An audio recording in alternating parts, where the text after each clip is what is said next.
এই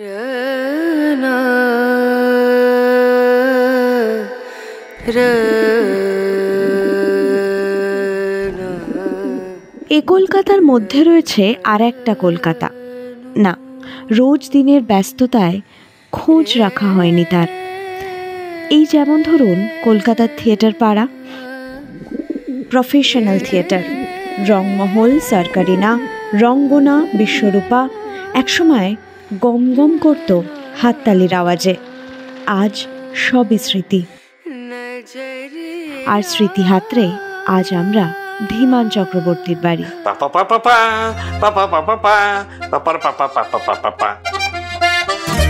এইখান থেকে বলছে এদিকে কিন্তু মনে আছে কি ঢোকবার ছিল,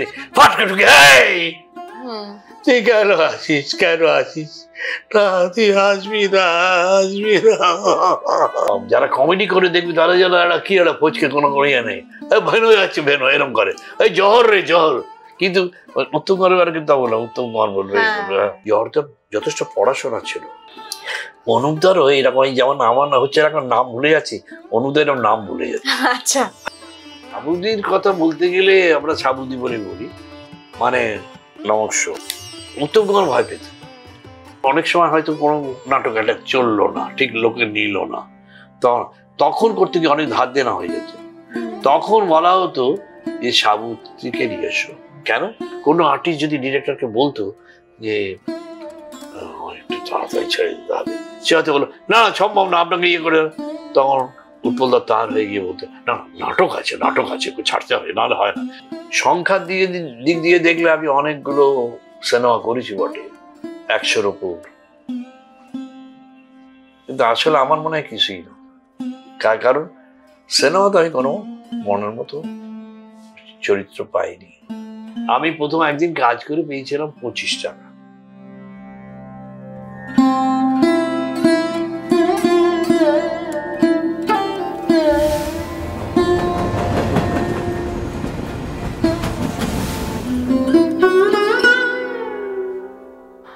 বাংলা সিনেমার স্বর্ণযুগ বলতে আমরা যে সময়টাকে বুঝি, সেই সময়ের বহু অভিনেতা পরিচালকরাই আজ আমাদের মধ্যে নেই। কিন্তু এমন কিছু মানুষ আছেন যারা সেই অভিনেতাদের সঙ্গে কাজ করেছেন, তাদের খুব কাছ থেকে দেখেছেন। আজকে আড্ডা স্টেশনে আমার অতিথি ধীমান চক্রবর্তী। আপনি কেমন আছেন? আমি আগের মতোই। অ্যাকচুয়ালি এটা আমার কথা না, এটা হচ্ছে ভানুদার কথা। ভানু বন্দ্যোপাধ্যায়কে কি বললি, অনেকে খেজুরি আলাপ করে না, এই ভানুদা কেমন আছেন, আগের মতোই। আবার বেশি চালাক যারা তারা জিজ্ঞেস করে আগে কিরম ছিলেন, বলে এইটাই যখন জানো না এখন এটা জানো না, দরকারটা কি। খুব মজা করে শুরু হলো আমাদের ইন্টারভিউটা, এবং আড্ডা স্টেশনে যখন আমরা কারোর ইন্টারভিউ নিতে বসি বা গল্প করতে বসি, তখন আমরা শুরু থেকেই শুরু করতে ভালোবাসি। আপনার কাছেও যাব যে আপনার শুরুটা হয়েছিল অভিনয় জীবনের নাটকের মাধ্যমে, এবং তারপর ফিল্মে আসা এবং শতাধিক ফিল্ম। আমি প্রথম জার্নি শুরু করি 60-এর দশকে। নর্থ ক্যালকাটায় ছিল আমার দল, কিশলয় নাট্য সংস্থা। তখন যে শো করতাম সবই ওই কম্পিটিশন, শ্রীরামপুর, নৈহাটি, এই সমস্ত জায়গায় ঘুরে ঘুরে শো করা হতো। তারপরে ওদিকে অনেকদিন পর একটা শো, আর পকেট থেকে অনেক পয়সা যেত। তখন ওই অভিনয় করার পিপাসা সাংঘাতিক ভেতর থেকে, কারণ গ্রুপে কতদিন পর পর একটা শো হয়। তা আমাদের একটা বই করেছিলাম আমরা, মঞ্জরি অপেরা, যেটা পরবর্তীকালে সিনেমা হয়েছিল, কিন্তু ওটা আমরা প্রথম থিয়েটার করি। মঞ্জরি অপেরা যে যাদের নিয়ে গল্প, হিরো হিরোইন থেকে আরম্ভ করে ক্যারেক্টার্স, তারা সবই যাত্রার আর্টিস্ট, তাদের জীবনী নিয়েই। আমার যে ক্যারেক্টারটা ছিল তাদের যে যাত্রায় যে বিবেক থাকে না, বিবেকের পাঠ করেছে, গান টান গায়। রংমহলে প্রথম শো হয়েছিল, আমরা ওই রিভলভিং স্টেজটাকে ব্যবহার করেছিলাম। সে গানটা কিন্তু দারুণ হিট করেছে, লোকে খুব নিয়েছে, খুব ভীষণ ক্ল্যাপ হয়েছিল। ভেবে দেখো তবে কেন এলে ভবে কদিনই বা রবে বাঁচিয়া। এই যে গানটা হতো, এবং যারা কনসার্ট ছিল তারা অন স্টেজ থাকতো, যার জন্য হতো কি ওটা আরো ক্যাচি হয়ে গেত। ভেবে দেখো তবে কেন এলে ভব, আর ওর সঙ্গে বাজে পাপা পাপা পা পাপা পাপা পা পাপার পাপা পাপা পাপা পা। সেইখান থেকেই হলো কি হরিনন্দনও আমাকে ভালো লাগলো, এবং সেইখান থেকেই হরিনন্দা আমাকে ওই রেগুলার স্টেজে চান্স দিলেন, মানে প্রফেশনাল অভিনেতা হওয়ার পেছনে হরিধন মুখোপাধ্যায়ের একটা বড় হাত আছে আপনার জীবনে। 100 বার। এই হলো এন্ট্রি প্রফেশনাল বোর্ড। কি আনন্দ!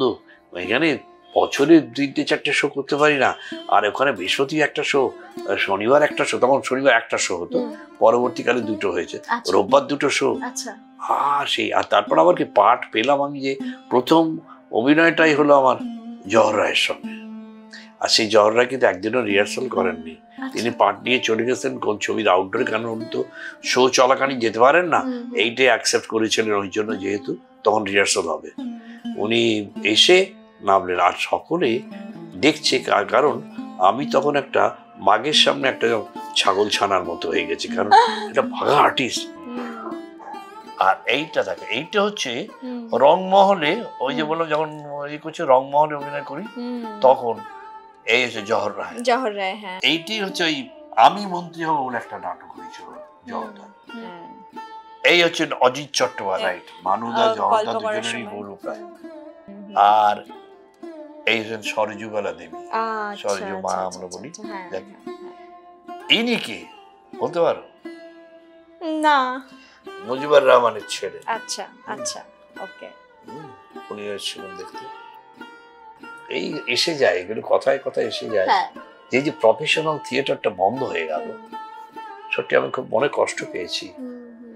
কারণ যত যাই বলো, আমি ওই নাচ টাচের কথা বলছি, ক্যাবারে ট্যাবারের কথা বলছি না, তাছাড়াও অনেক ভালো ভালো প্রোডাকশন হয়েছে, এবং সেই যে প্রোডাকশনগুলো হয়েছে, এই যে দর্শক, সাংঘাতিক দর্শক। আমরা থিয়েটারে ঢুকছি, তখন দেখি ওই থিয়েটারের পাশে রক রয়েছে, সে রকে বসে সব খাচ্ছে, ভাত খাচ্ছে, মানে সকালে বেরিয়েছে থিয়েটার দেখে তবে বাড়ি ফিরবে। হ্যাঁ, তারপরে ধরো রংমহলে সাব মিস্টার ঘোষাল এবং সাব মিস্টার চৌধুরী, তারা দুজনে প্রত্যেক সানডে ম্যাটিনি শো তারা আসবেনি, একই বই। এইটা হচ্ছে, এটা আজ থেকে অনেকদিন আগের ছবি হয়েছিল, একটা অরোরার ছবি। আচ্ছা, অরোরা ফিল্ম কর্পোরেশন। আমার এটাতে একটা খুব ভালো পার্ট ছিল, অনেকখানি ছিল। আমার একটা গানও ছিল, আর রঙ্গিনী রূপসী যেন সুন্দরী উর্বশী, সে আমার পূর্ণ শশী, আমি পড়লাম প্রেমে তারি, এর অনেক গান ছিল। আপনার এখনো মনে আছে সেই গান এত স্পষ্ট ভাবে? তাপস পাল, তনুদার ছবি। হ্যাঁ, এটা কোন সিনেমা? তনুদার ছবি, এইগুলি তো ভুলে যাই আমি। এটা বোধহয় ভালোবাসার অনেক নাম, রাইট, ভালোবাসার অনেক নাম। আচ্ছা, হ্যাঁ, তাপসকে তো দেখতেই পাচ্ছ। তরুণ মজুমদার থেকে শুরু করে তপন সিনহা, রাজা সেন, এই পরিচালকদের সঙ্গে আপনি কাজ করেছেন, সেই অভিজ্ঞতাগুলো যদি একটু একটু বলেন। তরুণদার এক অ্যাসিস্ট্যান্ট আমার কাছে এসে বললো, এই আপনাকে তরুণদা একবার ডাকছেন। আচ্ছা ঠিক আছে। তো আমি তরুণদার কাছে গেলাম অফিসে, তো বললো যে এরকম আমি একটা ইয়ে করছি, একটা রোল আছে, রোল মানে ঠিক রোল বলবো না, গান আছে। কিসের গান? না, ওই হোলির গান। 3-4 দিন রিহার্সাল করতে হলো, সেই গানের সঙ্গে লিপসিং করতে হলো। মনে আছে সেই গানটা? এই সাত সুরো কি বাঁধ পায়লিয়া, সতরঙ্গি তন ওড় চুনরিয়া, হোলি আই হোলি আই, তন ওড় চুনরিয়া, হোলি আই হোলি আই রে। আর ওপাশে বাংলা দল আসছে, সেটা আবার অনুপদা লিড করতো। আচ্ছা, ওই এলো রে এলো রে এলো হোলি এলো রে, রঙে রঙে মনপ্রাণ তাজা হলো রে, ললিত রঙে রস তরঙ্গে তালের সঙ্গে হোলি খেলো। এটার পরে তো তোর সঙ্গে আবার আরেকটা কাজ করলাম, এই আলোতেও বেশ ভালো ছিল। আমি হচ্ছে গাঁয়ের লোকেদের মধ্যে চাল কুমড়ো চুরি করার সিন ছিল, মানুষই ছিল আমার বুবু, চাল চুরি করছে আর আমি চাল কুমড়ো চুরি করছি। আচ্ছা, আর তোর কাজের স্টাইলটাই আলাদা, মানে ওর অনেকদিন ধরে স্ক্রিপ্ট তৈরি করেন, এবং স্ক্রিপ্ট রেডি মানে ওনার ছবি হয়ে গেছে ধরে নিতে পারবেন। কারণ এলো রে এলো রে এলো হোলি এলো, সেই সময় অনুপ কুমার তাপস মানে তাপস পালকে আনতে যাচ্ছে, হ্যাঁ, এবং অনুপ কুমার ওরা সবাই এক গাদা ছেলে ছিল, বাচ্চা বাচ্চা ছেলে, আর ওইতে তো আছেই। তারপরে আবার তপনদা, হ্যাঁ তপনদারও অ্যাকচুয়ালি তপনদার সঙ্গে আমার লিঙ্ক করেছি আমি রাজার ওই ইয়েটা করেছিলাম। দামু দামু না, তখন দামু হয়নি, তখন দামু অনেক পরের দিকে হয়েছে আপনার। রাজার একটা সিরিয়াল করেছিলাম, সিরিয়ালটা হচ্ছে ওই আরোগ্য নিকেতন। আরোগ্য নিকেতন, আরোগ্য নিকেতনে আমি শশী কম্পাউন্ডার করেছিলাম। ও শশী কম্পাউন্ডার করেছিল আর সমিতিদা করেছিল। তা ওইটাতে আমার রোলটা সিরিয়াল কমেডি টাইপের রোল ছিল, ওইটা দেখেছিলেন তপনদা। পরিচালক হিসেবে তপন সিনহা কেমন ছিল আপনার চোখে? তপনদা কি খুব সহজ সরল করে বলে দেবে তোমাকে, আর তপনদার বলাটা যদি ফলো করা যায় তাহলে যেন তুমি পার্টটা করে ফেলে, ওইটুকু করতে পারলেই হতো। আচ্ছা, তারপরে আমরা যারা কমেডি করি, আমি অনেক কমেডি করেছি, কমেডি করলে আমাদের একটা কি হয়, সহজ সরল ভাবে একটা কিছু কিছু জিনিস চলে আসে কমেডি। তো আমি একটা এরকম করেছিলাম মনোজদার সঙ্গে। আচ্ছা, মনোজ মিত্র। হ্যাঁ, ওইটা দিয়ে ওই সেই সিরিয়ালটা সাধু যুধিষ্ঠিরের কি একটা, না সাধু যুধিষ্ঠির তো না, কি খরচা ছিল একটা। তা ওইটা করি, এর ডায়লগ ছিল আমি রাগ করবো যে না আমি না থাকবো, আমি চলে যাবো। না এরকম করে না বাবা, এই বললো মনোজদা। তো এরকম বলতে আমিও তার সঙ্গে না আমিও থাকবো না বাবা, বাবাটা ছিল না। আমি করলাম করে টরে, তারপর আমি তপনদাকে বলে তখন এটা বেরিয়ে গেছে। না না জীবন খুব ভালো হয়েছে, ভালো হয়েছে, ভালো হয়েছে। ওটা আপনার স্পন্টেনিয়াসলি এসেছে। আচ্ছা, আপনি যার কথা দিয়ে শুরু করেছিলেন ইন্টারভিউ, ভানু বন্দ্যোপাধ্যায়, তাকে তো অনেক কাছ থেকে আপনি দেখেছেন, তার সঙ্গে আপনার কাজের অভিজ্ঞতা কেমন ছিল? উইটি ছিলেন খুব, ভানুদা, জহদা, এই অনেকে খেজুরে আলাপ করে, ওইটা ওই বললাম তখন তোমাকে, এই ভানুদা কেমন আছেন, চেনে না কিন্তু। ভানুদা বললেন আগের মতোই। বলো তা আগে কেমন ছিল দাদা, একটু মজাই করে বললো, এইটাই যখন জানো না তখন এটা জানো না দরকারটা কি। হ্যাঁ, এই ধরনের খুব মজার মানুষ ছিলেন। যেমন ওদের আরেকটা কাহিনী আছে, যখন জহরদার মা মারা যাওয়ার পর অনেকদিন পরে, তখন মাথাটা কামি, কারণ যেতে পারিনি শুটিং এর জন্য, যখন ট্রেনে যাচ্ছেন তখন মাথা কামানো, ভানুদা তখন পৌঁছতে এসেছিল, ভানুদা বাই বাই করছে, তখন বলবো পাড়ার লোকে যা, আর যারা কমেডি করে দেখবি তারা যেন একটা কি একটা ফচকে কোনো করিয়া নেই, ভেনো যাচ্ছে ভেনো এরকম করে, এই জহর রে জহর। কিন্তু উত্তম কুমার কিন্তু বললাম, উত্তম কুমার বলবে তা কে বললো কি দাদা কোথায় চলেন, বলে হ্যাঁ পাটে যাচ্ছি, শুটিং বুঝি, বলে হ্যাঁ মারা গেছে, তারপর গেছে কি ছবি দাদা, বলে ওই মাতৃবিয়োগ, বলে ও আচ্ছা। দেখো দুটো মানে হয়ে গেল, আসলে ছবি শুটিং এতে যাচ্ছে না, মাতৃবিয়োগ মানে মা মারা গেছেন, সেইটি বলা হয়ে গেল।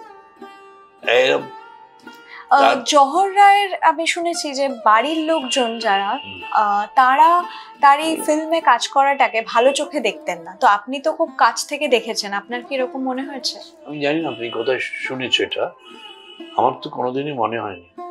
বৌদি আসতেন মাঝে মধ্যে, থিয়েটারেও আসতেন, আর ভানুদা ওই জহরদা যদি এখানে থাকতেন, জহরদা বরাবরই একটা হোস্টেলে থাকতেন, আর হোস্টেল থেকে ধরো হোস্টেলটা যদি এখানে হয় ওই রাস্তার মোড়, ওইখানে যে ঘর ভাড়া নেওয়া আছে ওইখানে উনি নিজের হাতে লাইব্রেরিও তৈরি করেছিলেন। হ্যাঁ, তো এইখানে যে থাকতে প্রথমে একটা ঘর নিয়েছিলেন হোটেলে, অমিয় নিবাস করে নাম, কলেজ স্কোয়ারের পিছন দিকে। তা ওইখানে একটা পরবর্তীকালে এই বই বারবাজার একটা ঘর খালি পেয়েছিলেন বলে উনি আরেকটা ঘর নিয়েছেন, সেখানে ওই সমস্ত বই থাকতো। এবং শুধু তাই না, জহরদার যথেষ্ট পড়াশোনা ছিল। আচ্ছা, আমার গ্রুপ থিয়েটারে আমরা একটা বই করতাম, ফাঁস বলে নাম, শৈলেশ গুহনিয়োগীর লেখা, খুব মজার নাটক। তাতে 3টে সেট ছিল, 3টে সেট আমরা ওইভাবে করে যে একসঙ্গেই সাজানো থাকতো, চেঞ্জ করতে হতো না। তো ওটা আমরা জহরদা আমাদের সঙ্গে একটা পাঠ করেছিলেন, বলে হ্যাঁ করবো তোদের সঙ্গে চ করেছিলেন। এবং তখন আমরা বললাম যে কি, আমরা তখন বললাম যে দাদা আমরা সেটটা এরকম করবো যেটাকে বলে বায়োমেকানিক্যাল ইয়েতে। তখন বললো সঙ্গে সঙ্গে বলে দিলেন না যে যিনি এইটার প্রবক্তা করেছেন এটা, তার নাম বলে দিলেন। মানে এতটাই পড়াশোনা ছিলেন যে ওই যে কমেডি করছেন বলে একটা হেলাফেলা লোক তা নয়। ওনাকে তো বাংলার চ্যাপলিনও বলতেন উনি নিজেকে। সেটা খালি ভীষণ চ্যাপলিনের ভক্ত ছিলেন জহরদা, জর্দার অনেক ছবিতে অনেক ইয়েতে দেখেছি ওই চ্যাপলিনের হাঁটা এই যেগুলো ইনফ্যাক্ট গোফটাও উনি ওরকম রাখতেন। হ্যাঁ একটা বুঝেছিল ওই একটা প্রিটেন্ড করতেন, বুঝেছেন কি বুঝেছেন এইরকম ধরনের জর্দার এরকম একটা ভঙ্গিমা ছিল। আর আগের সময় আমাদের ওই প্রফেশনাল স্টেজে মজা হতো জানো। একদিন কি হলো, আমি জর্দার ছেলের পাঠ করি। আর এই ছেলে মানে কি পাঠটা প্রথম দিকে অন্য পাঠ করছিলাম বললো বই বড় হয়ে গেছে বলে কেটে ছোট করা হয়েছে। তখন আমাকে বললো ধীমান পরে তোরটা করছি, পরে নিজে নিজে তৈরি করে একটা সিন করা হলো। আমাকে একটা কিন্ডারগার্টেন স্কুলে ভর্তি করতে নিয়ে যাচ্ছে। একটা দামড়া ছেলে, একটা হাফ প্যান্ট পরে পরলো, একটা রঙিন জামা, আর আমি এটা নিজে থেকেই আরম্ভ করলো আঙুলটা চুষতে চুষতে চুষতাম, চুলটা পাতা দিয়ে এই করতে করতে আমি বললো হ্যাঁ এ করছো কেন জানো আমি না এ করেছি, এরকম ধরনের কথাবার্তা বলতাম। আর আমি অজিত চ্যাটার্জি বলে একজন আর্টিস্ট ছিলেন। অজিত চ্যাটার্জি কিন্তু এই ভানুদা জহরদারও আগে। হ্যাঁ, কিন্তু উনি হয়তো ততটা ইয়ে পাননি। কিন্তু জহরদা ভানুদাকে এই অজিতদাকে গুরু বলে ডাকতেন। ওনাকে অনেক জায়গায় চান্সও করে দিয়েছিলেন আর্লি লাইফ। তিনিও কি কৌতুক শিল্পী ছিলেন? কৌতুক শিল্পী ছিলেন। কৌতুক শিল্পী মানে কি সেসব তো এখন হয় না। আমার একটা যেমন মনে আছে, বলতে গিয়ে এসে যাচ্ছে একটা থেকে আরেকটা চলে যাচ্ছি। যাই হোক, উনি একটা ফাংশন করতেন, সেটা হচ্ছে আগে একটা রেডিওর একটা পত্রিকা বেরোতো। হ্যাঁ, সেই পত্রিকাতে প্রিন্ট হতো কোন দিন কি আছে, কি প্রোগ্রাম আছে, কটায় কটায় কি আছে। এখন ওখানে শচীন দেব বর্মনের নামে হয়ে গেল রবীন্দ্রসঙ্গীত, আর পঙ্কজ মল্লিকের নামে হয়ে গেল পল্লীগীতি। ভয়, একজন গায়ে রবীন্দ্রসঙ্গীত আরেকজন গায়ে ভাইয়ে উল্টো হয়ে গেল। কিন্তু যা আছে তাই করতে হবে। সেই জন্য কি হলো, এখন দুজনের কাছে ওই হয়েছে। পঙ্কজ মল্লিক গেছে,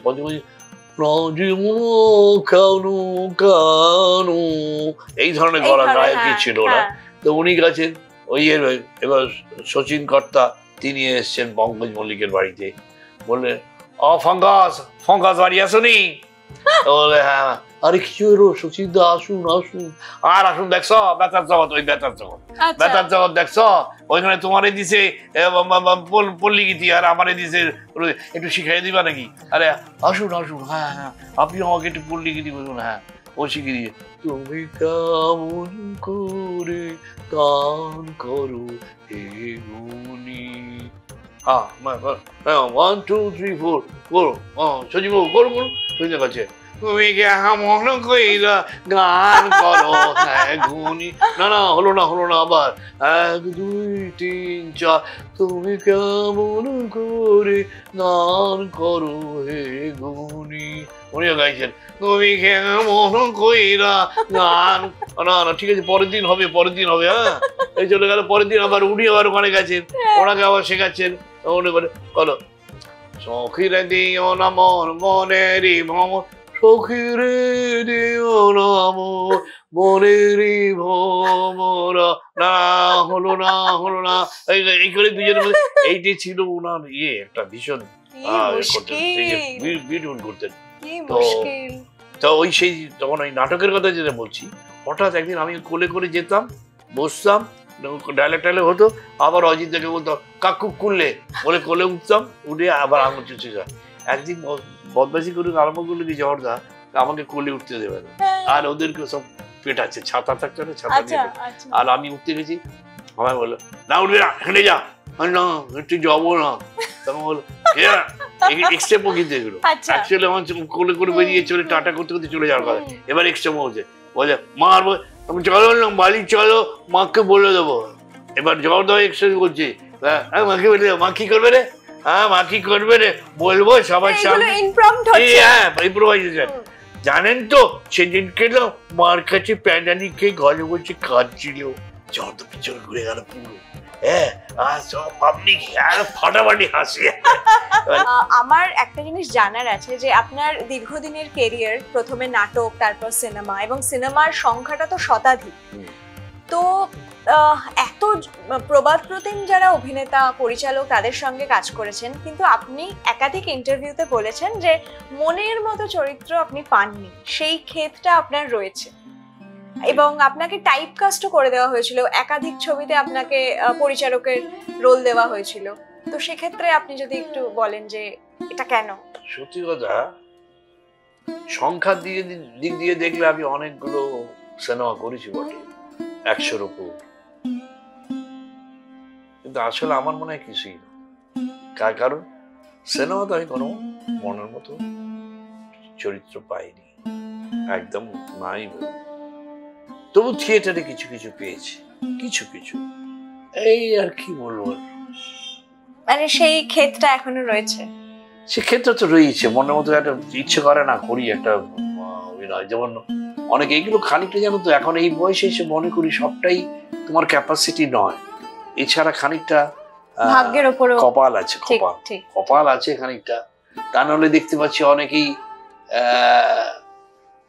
না বলুন আমার থেকেই দেখে দেখে শিখে শিখে সেই সবগুলো করেছে, হ্যাঁ, তাদের অনেক হয়েছে, কিন্তু অথচ খ্যাতি পেয়েছে, সেরকম প্রচার বা পাইনি। হ্যাঁ, আরো একটা ব্যাপার সেটা হচ্ছে যে আর্থিক দিকটা। সেই সময় আমরা যেটা জানি যে ভানু বন্দ্যোপাধ্যায় যদি 250 টাকা পারিশ্রমিক পেতেন, সেখানে জহর রায় 70 কি 75। তো আপনি সেই সময় থেকে কাজ করছেন, তো সেই সময় যদি আর্থিক দিকটা আপনি একটু বলেন।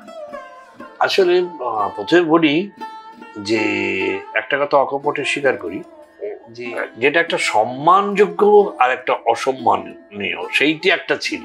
যে আমি প্রথম যে ছবিতে কাজ করি সেটা হচ্ছে মুক্তিস্তান, আচ্ছা, 1968 বা 69।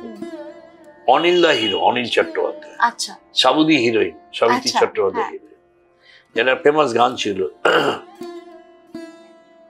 সুরের আসর থেকে মনে এসেছে গো, ফুলের বাসর ঘরে বন্ধু, আরো তো ধরো না মোরে, বাঁধো না মায়ার ডোরে, বন্ধু আমি ওগো এসেছি। এই ছবির গান ওই জন্য একটু শোনালো। তো আমি প্রথম একদিন কাজ করে পেয়েছিলাম 25 টাকা। 25 টাকা? যদিও মনে হবে ও তখন তো টাকার অনেকেই বলে টাকার অনেক দাম ছিল, না এতটা ভ্যারি করেন, এতটা করেন। সেটা কি আপনি 68 এর কথা বলছেন? হ্যাঁ, 68। আচ্ছা, পেয়েছিলাম। তো ওই রকম 20 টাকা 25 টাকা এইরকম ধরনের টাকা পেয়েছিলাম। যে একটা প্রশ্ন অনেকে করে যে জহরদা কম টাকায় কাজ করছে, ভানুদা বেশি টাকায় করছে। তো এটা জহরদারকে জিজ্ঞেস করা হয়েছিল, জহরদা বললো আরে এটা ব্যবসায়িক কায়দা। কি হলো? লাভ কমে বেশি বিক্রি, আলটিমেটলি লাভ বেশি। এক্স্যাক্টলি, যার জন্য জহরদা অনেক বেশি ছবিতে কাজ করলো। মানুষ তো মাঝখানে যাত্রাবার্তা চলে গেল না। হ্যাঁ, এইটা একটা আছে। তারপরে তখন ভয়ও পেত। ভয় কিরম পেত? তুলসী চক্রবর্তী নিশ্চয়ই জানো তোমরা, তবু আমি বলি প্রসঙ্গক্রমে। তুলসী চক্রবর্তীকে সত্যজিৎবাবু যখন যে টাকাটার কথা বললেন, কি বলছেন আপনি? আপনি কি চান না আমি সিনেমা কাজ করি? বলে কেন, কম হয়ে গেল? কম কি বলছেন? এত টাকা দিলে আমাকে তো কেউ নেবে না এরপরে। না, তুলসীদার রেট অনেক বেশি বেড়ে গেছে। মানে কি বুঝে দেখো যে উনি টাকাটা যা পান তার থেকে বেশি বলেছেন বলে উনি ঘাবড়ে গেছেন। ইভেন অনেকে জানে না, আমি জানি, অনুপ দা, নীতিশ বলে একজন আর্টিস্ট, নীতিশ মুখার্জি, ওই রবিবার হ্যান্দান এসব ছবি করেছেন, একটু অন্য টাইপের ছবি। সেই আটকে গেছে, তুই কর, কাজ কর, আমাকে পারিশ্রমিক দিতে হবে না। ফোন করেছে, ফ্যাক্ট, তার পারিশ্রমিক নেয়নি, না নিয়ে কাজ করেছেন। উল্টে নিজে থেকে কিছু টাকা দেয় না। এই প্রসঙ্গে আমি আপনার কাছে যাবো যে একটি জায়গায় অনুপ কুমারকে আপনি রিপ্লেস করেছিলেন এবং সেইটা মানে ফুল হিট হয়েছিল, তো সেই গল্পটা একটুখানি জানতে চাইবো।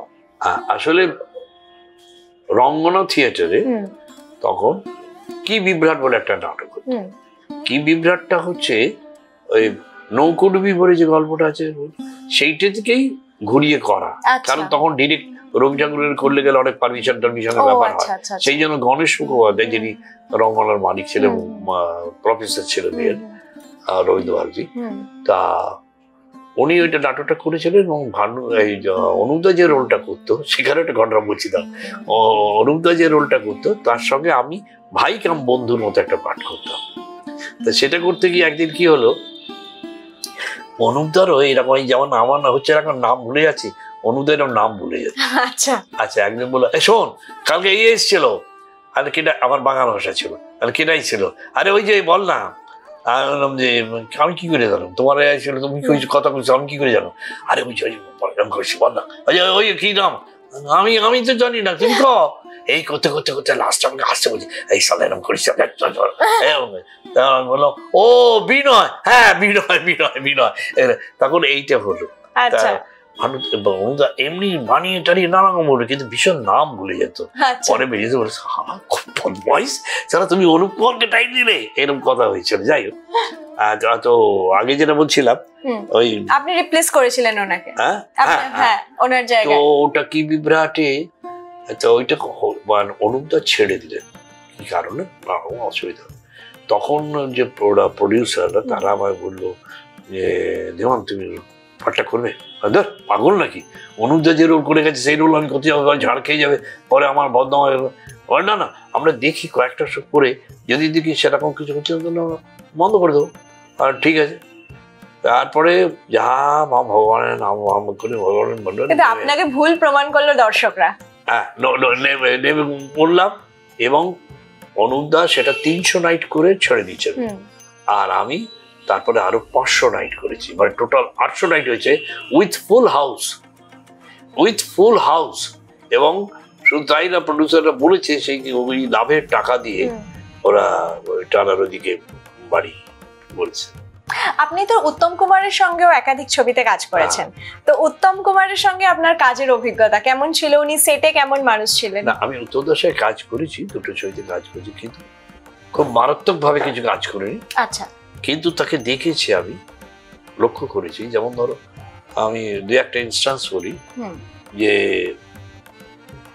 একদিন দেখি সেটে রয়েছি আমি ফ্লোরে, উত্তম দা বসে আছেন, অন্য লোক শর্ট চলছে, আর দেখি এদিকে ওদিকে সবসময় তো লোক থাকতোই সঙ্গে কথা বলার জন্য। একটা সিট খালি হলো, আমি না ওখান থেকে দেখছি কথা বলে যাচ্ছে, এতক্ষণ কথা বলে যাই হোক, সেই লোকটা যেই উঠে গেল, আমি পাশে গিয়ে বসলাম। ওমা, দেখি না কথা বলছে না, পাটটা আওড়াচ্ছে। আচ্ছা, ডায়লগ মুখস্থ, ডায়লগটা আওড়াচ্ছে কেউ গুলো। আচ্ছা, দেখেছো খন্ড। তারপরে ধরো আরেকটা বোধহয় ওই আরেকটা সিনেমা একটা সিন করছে, সেটা আমি আমার ওটা পার্ট ছিল না, কিন্তু তোমাদের শুটিং হচ্ছে বলে আমি দেখছি গিয়ে, একটা শর্ট দিতে গিয়ে বারবার এনজি হয়ে যাচ্ছে। আচ্ছা, মানে ওনার? হ্যাঁ ওনার, ওকে, এনজি হয়ে যাচ্ছে। উনি তো মানে দায়িত্বশীল লোক একজন, সব বুঝতেই পারছেন যে কত টাকা লস হচ্ছে। তারপরে কি হলো, আস্তে আস্তে গিয়ে ডিরেক্টকে বললো একটু খালি করতাম, মানে ইয়েটা ফ্লোরটাকে খালি করে দিও, সবাইকে রিকোয়েস্ট করে চলে গেল। আমার বললো মানে এমনি যারা দর্শক হিসেবে চলল। তারপরে শটটা দিলেন অসাধারণ শট, মানে একটু ডিস্টার্ব হচ্ছিল। হ্যাঁ, উত্তমদার ভাই হচ্ছে বুড়োদার চেহারা নিশ্চয়ই জানো, এই পড়ে যায়। আচ্ছা, তারপর ময়রা স্ট্রিটে যে আমি গেছি, ময়রা স্ট্রিটে আমি দুটো ছবি দেখেছি। একটা হলো উত্তমদা পাঞ্জাবি পরে বসে আছে, পাঞ্জাবি গিলে করা পাঞ্জাবি, সে ধাক্কা মারা পার, এরকম করে একদম হিরোর মতো দারুণ লাগতো ছবি। এই ছবিটা খুব বহুল প্রচার, অনেক জায়গায় দেখা যায়। আর একটা ছবি দেখেছি, এই বুড়োদা আর উত্তমদার বাবার ছবি, তিনিও এই ভাই খালি গায়ে বসে আছেন, এই পড়ি, কিন্তু কই উত্তমদার নেই তো। উনি তো খুব স্ট্রিক্ট ডায়েট মেইনটেইন করতেন। সেটাই বলতে চাইছি আমি, যে ওনাকে এটা ধরে রাখতে হয়েছে, টেন্ডেন্সি কিন্তু ওনারও ছিল, মানে সেই জন্য ডায়েটিং করে, এতে করে এবং ব্যায়াম করে, কসরত করে। এবং আমি শুনেছি যে রোজ রাত্রিরে যখন দেখতো গাল ফুলে গেছে, হ্যাঁ, তখন অনেকক্ষণ ধরে এরকম প্যাডিং করতেন, প্যাডিং করে গাল ছেড়ে।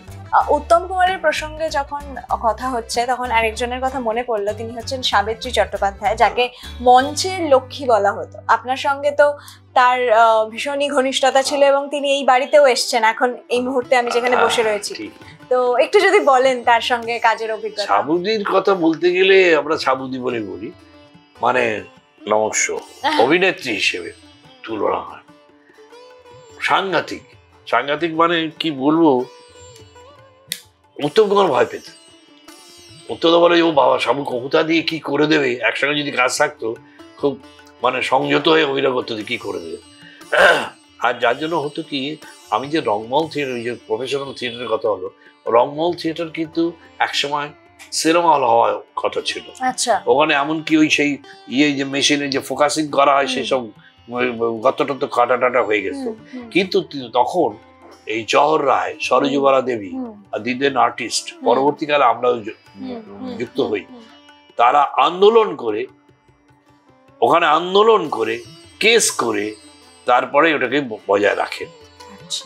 শুধু তাই না, তখন কথা কও বলে একটা বই হতো, কথা কও, তাতে কেস হয়ে গিয়ে সেই কেস চলে গেল দিল্লিতে, সুপ্রিম কোর্টে কেস চলে গেছে, সেইখানে এখানকার উকিল দিয়ে পাঠিয়ে কোনো রকম এ করে করে করে ওখান থেকে ডিসিশন হলো যে কথা কও যতদিন চলবে ততদিন এদের তোলা যাবে না। সেই জন্য আইন বাঁচাবার জন্য ওরা করতো কি, একদম মাসের লাস্ট বৃহস্পতিবার ওই দিনে একটা শো কথা কও করতো, আর বাকি নতুন নতুন বই যেটাও যেন হতো সেটা করতো। এবং আইনগতভাবে আটকে দিয়েছে, তুলতে পারতো না। হ্যাঁ, এই আন্দোলন করেছিলেন এরা তখনকার দিনে, সেই সমস্ত থিয়েটার উঠে গেল।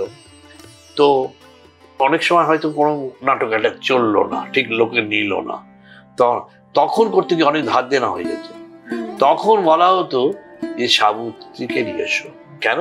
সাবিত্রীর নামই ছিল মঞ্চলক্ষ্মী। ও যেখানে থাকতো সেইখানে প্রচুর ভিড় হতো, প্রচুর টিকিট বিক্রি হতো এবং হাউসফুল যেত, শুধু তার অভিনয় দেখার জন্য, শুধু তার অভিনয়ের জন্য। আর অভিনয় মানে কি, আমি মানে তোমাকে কি বলবো, একসময় অভিনয় করে দেখেছি তো, এত ভার্সেটাইল।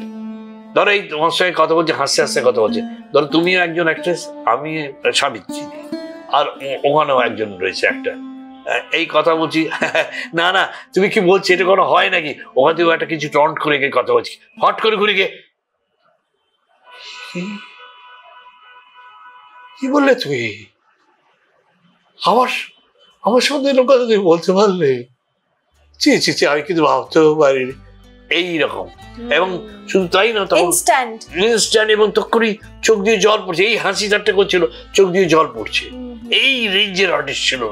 যার জন্য আমরা মজা করে বলতাম যে সাবুদির চোখে জলের নল ফিট করা। আমরা জানি চোখের জলের জন্য আমরা গ্লিসারিন ব্যবহার করতে হয়, তো সাবিত্রী চট্টোপাধ্যায় সেটা লাগতো না, আপনারও লাগলো না? সেটা দীর্ঘদিন অভিনয় করছি তো, করতে করতে একটা চর্চা করেছি, চর্চা করে করে হয়ে যায় একটা। যেমন সত্যদা, ওই চৌরঙ্গি বলে নাটক হতো, এখানে সিনে ঢুকবে, অনেকদিন সময় তখন তো ডায়লগ পুরো মুখস্থ, এখান থেকে বলছে তুই আসবি, কালকে আসবি, কিউ এদিকে কিন্তু মনে আছে কিউ ঢোকবার সিনে ফাট করে ঢুকে, তুই কেন আসিস, কেন আসিস না, তুই আসবি না, আসবি না বলে কেঁদে ফেলে। ওই যে বাড়ির সাপ্লাই দিত চৌরঙ্গি হোটেলে, হ্যাঁ, সেই তার একটা ইয়ে ছিল, সব এদের থেকে শেখা খানিকটা, এবং এটাকে হোল্ড করতে হয়, যেটা সেটা সবাই পারে না, চর্চা করতে করতে হয়, এই আর কি। সত্যতাকেও দেখেছি ভীষণ, এবং সত্যতার থেকেও আমি, এবং কতখানি চার্জ হয়ে থাকতো আমার মনে হয় তখন কম্বিনেশন নাইট হতো, জানো? কম্বিনেশন নাইট জানো তোমরা? বলতে জানো না? কম্বিনেশন নাইট হলো একটা নাম করা বই, হচ্ছে নাটক, শাহজাহান, সিরাজদৌল্লা, এই এক একজন পেটেন্ট করা আছে, এই পার্টটা করে, এই পার্টটা করে, এই পার্টটা, 2 দিন রিহার্সাল করলো, তবে যে যার পার্ট আছে দিয়ে নেমে গেলে, এবারে একজন করায় বেনিফিটের জন্য, সে হয়তো মেয়ের বিয়ে, কিছু টাকা কালেকশন করে, এরা কম কম টাকা নিয়ে পাঠ করে দিত।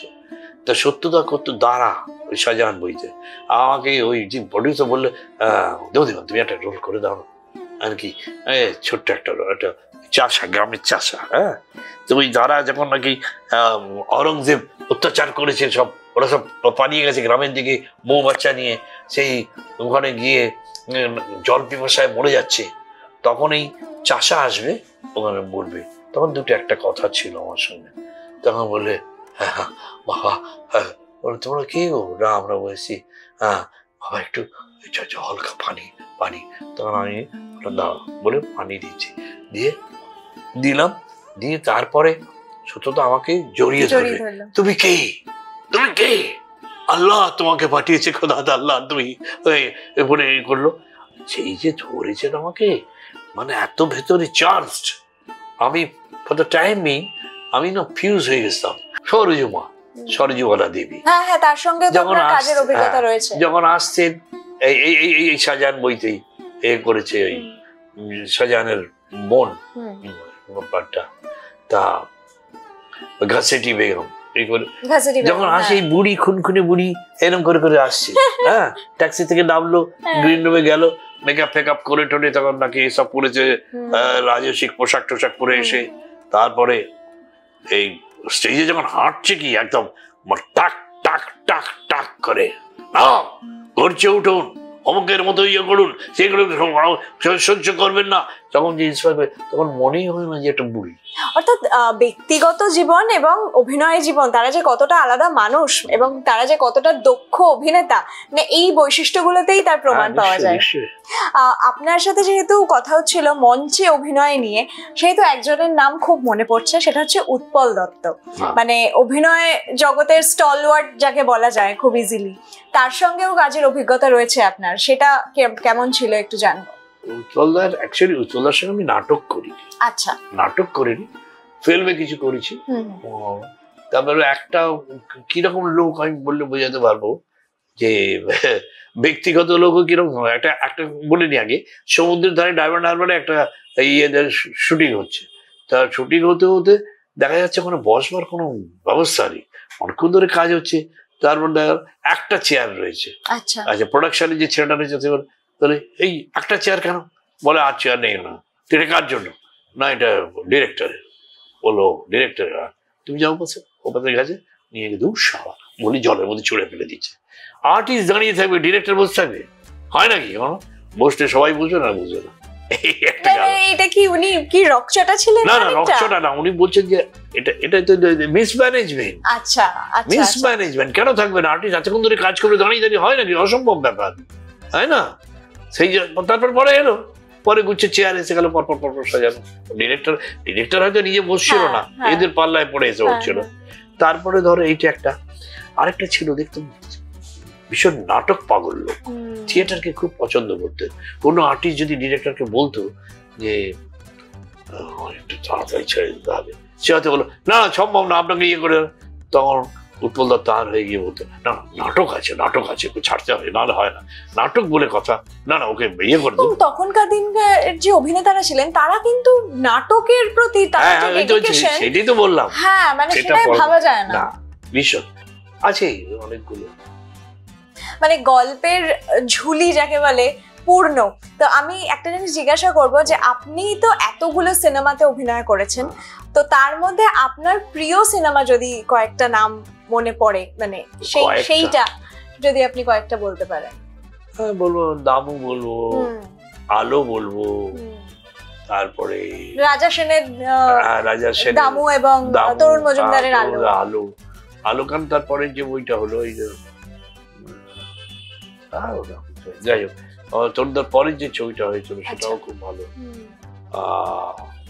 তারপর আরেকটা ছবি অনেক আগে করেছিলাম, তখন আমার কম বয়স, অরোরার ছবি, চাঁদের বাড়ি পরে, তার আগ পরে আরেকটা ছবি হয়েছিল, আচ্ছা সেটা বলে গেছি। আপনার বাড়িতে যখন ঢুকলাম ইন্টারভিউ করব বলে এবং ক্যামেরা নিয়ে সমস্ত কিছু নিয়ে ঢুকলাম, তখন আপনার বাড়িতে এই যে ফ্লেভারটা, যে একটা পুরনো বাড়ি, তার মধ্যে একটা পুরনো টিভি সেট, তারপরে রবীন্দ্র রচনাবলী, বেশ কিছু পুরনো অনেক কিছু আসবাবপত্র, তার মধ্যে সবকিছুর মধ্যেই একটা পুরনো জিনিসের ছোঁয়া রয়েছে, এবং আপনার সঙ্গে ওই পুরনো দিনের গল্প করছিলাম, তো সেই সমস্ত স্মৃতি আবার চোখের সামনে যেন ভেসে ভেসে এলো, এবং আপনারও সেই দিনগুলো মনে হয় ফিরে এলো। আপনাকে একটা জিনিস জিজ্ঞাসা করব, যে যখন এই দিনগুলোর কথা মনে পড়ে, অতীতের কথা আপনি ফিরে দেখেন, কেমন লাগে? ভীষণ ভালো লাগে, মনের ভেতর একটা কিরম একটা, কি বলবো, একটা কিরম একটা কিরম যেন করে। আর শুধু তাই না, এইসব লোকগুলো বলবো না, আবার বলতে গিয়ে আরেকটা কথা মনে পড়ছে, যে যতক্ষণ থিয়েটারে থাকতাম, যেমন জহরদা ব্যাক স্টেজ বলে একটা কথা ছিল, আমি যে রংমহলে যে রংমহলের পেছন দিকটা কিন্তু ওই থানা, ইয়ে থানা, সেইখান থেকে ওই দিকটা অনেকখানি জায়গা খোলা, ওখানে আমরা বসে থাকতাম, এবং দুটো শোয়ের মাঝখানে ওখানে খাওয়া দাওয়া হতো। তো জহরদা কোনোদিন মুখ খারাপ দেখলে, যে মুখটা ঠিক নেই, কিরে কি হয়েছে, দেখ যতক্ষণ থিয়েটারে থাকবি কোনো কথা চিন্তা করবি না, এখানকার কথা চিন্তা করবি, আনন্দে থাকবি, অভিনয় করবি, এ করবি, তখন ভুলে যা। জহরদার জীবনে অনেক কষ্ট ছিল, দুঃখ ছিল, অনেকে জানে না। জহরদার একটি বাচ্চা ছিল, সে হ্যান্ডিক্যাপ টাইপের ছিল, আচ্ছা একদম। এগুলো আমরা জানি, অনেকেই জানে না। যাই হোক, তো তবুও সেগুলো তার অভিনয় দেখে আমরা কখনো আন্দাজই করতে পারি না যে তার ব্যক্তিগত জীবনটা এতটা দুঃখের। এতে ছিল আরেকজন, রমেনের সঙ্গে আমার পাঠ ছিল। আমি রমেনকে বলতাম, এই যে আশা, তুমি নাকি আন্না কালীর পেট খারাপ করছো। বলে পেট খারাপ করছো বলে বুঝো না নেকা না তুমি আন্না কালীর। তখন বললো কি বলছেন আমি বুঝতে পারছি না। এরপরে আমার যে ডায়লগটা সেটা আমি বলার আগে দর্শক থেকে বলে দিল, আচ্ছা, তার মানে সে কতবার নাটকটা দেখেছে। হ্যাঁ, বুঝলেন? তখন আমিও আবার এক্সট্রা ওকে নিয়ে বললাম, ওই দেখো উনি বুঝে না তুমি বুঝো না। আবার পাবলিক পেটে বললো করে, তারপরে ডায়লগটা বললাম। ছবির কথা বলছিলাম তখন, এই একটা ছবি দেখো, এটা এই যে বললাম যিশুর বাবা, এই যে উজ্জ্বল সেনগুপ্ত। হ্যাঁ, ও কিন্তু একটা উৎপলদার ডিরেকশনে কাজ করেছিল ঝড় ছবিতে, বলেছো তো। এটা শ্রুতি নাটক, রেডিওতে যেটা করতেন। হ্যাঁ, না একটু স্টেজে আমরা ওপেনলি শ্রুতি নাটক হয় না আজকালকার দিনে, সেরকম আছে। এটাও তাই, ওই শ্রুতি নাটকের। মোটামুটি খারাপ, খুব সুন্দরী কেন বলছি, সুন্দর ছিল না, সুন্দর বলতে একদম কি একটু খারাপ ছিলাম? এখন ঘড়ি বলছে সময় ৮টা। গল্প করতে করতে পেরিয়ে গেছে ঘন্টা দুয়েক। ধীমান বাবুর চোখে জল, মনে পড়ে যাচ্ছে সরকারিনার রিভলভিং স্টেজ, উইংসের পাশে জহর রায়। ফিসফিস করে বলছেন, যতই দুঃখ থাক ধীমান, অভিনয়টা কিন্তু চালিয়ে যেতে হবে। ৮টা বাজে। একটু পরে পাড়ার নাটকের দলে যাবেন ধীমানবাবু। অভিনয়টা যে বড্ড বেশি ভালোবাসেন।